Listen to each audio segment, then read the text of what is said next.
Ayan guys, pasado alas 8 pa lang pero parang mag alas 6 pa lang. Ayan, parating na kasi yung ano ulan. Bagyo kasi ngayon. Ayan. Ang itim ng langit. Ayan. Ay, yung mga bawal muna kayong gumala ngayon. Nako.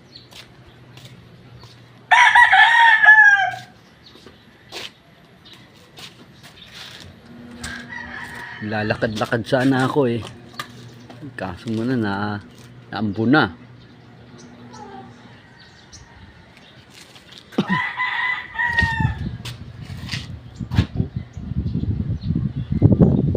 Sarap dito ngayon magluto ng ng may sabaw. Malamig mamaya na ako papasok sa bahay. Lalakad-lakad muna ako habang hindi pa naulan. Lakas ng ulan ngayon.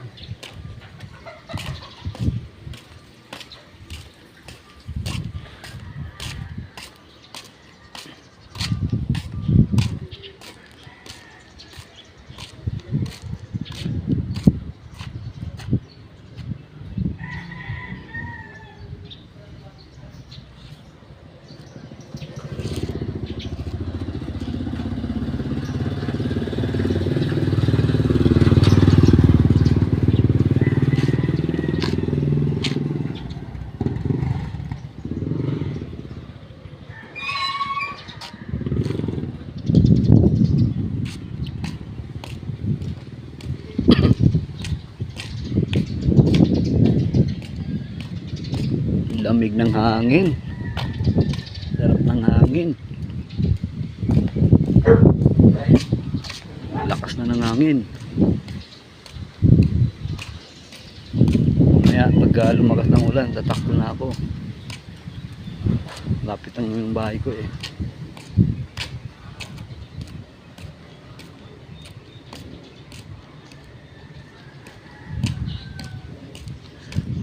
Yun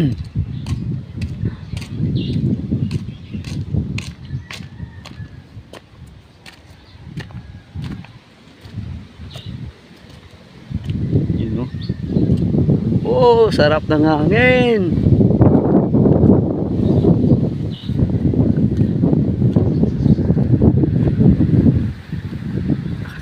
Lakas ng hangin.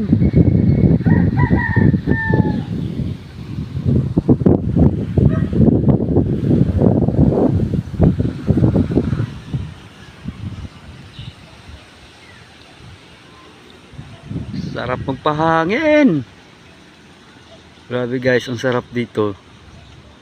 Kaso lang mamaya uuwi na ako kasi ayun na ang itim-itim ng langit. Papatak na ang ulan. Oh. Nakakasipon tong ganitong hangin, sobrang lamig.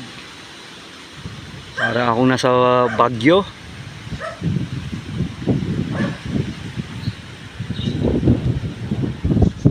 Lakas ng hangin. Sarap mga sana magpapalipad ng sarunggol. Talagang lipad kaagad nito. Sobrang lakas ng hangin. Kawiyo.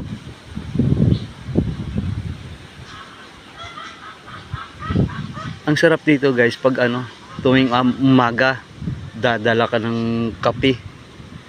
Yan.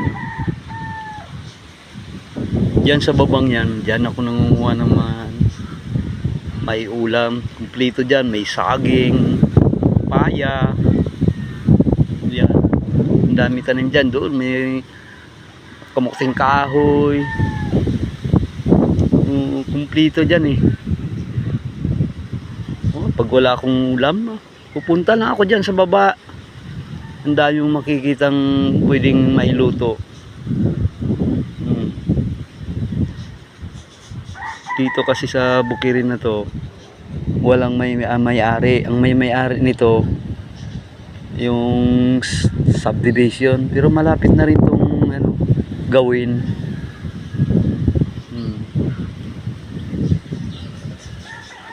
Dito tinatambak yung mga lupa. Nandun yung aking kubo, doon sa may umuusok. Di mo na ako pumunta doon ngayon, gawa nung uulan nga eh. Lakas ng ano, lakas ng ulan mamaya.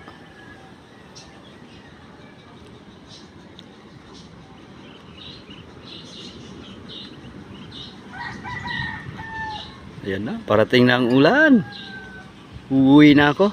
Ayan guys, uuwi na ako kasi ano, ayan na ang ulan. Ayan na ang ulan. Aray ko. Ayan ang ulan. Parating na.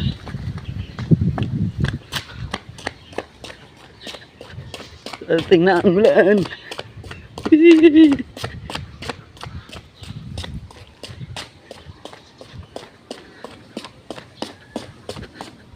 Ayan guys, bye-bye.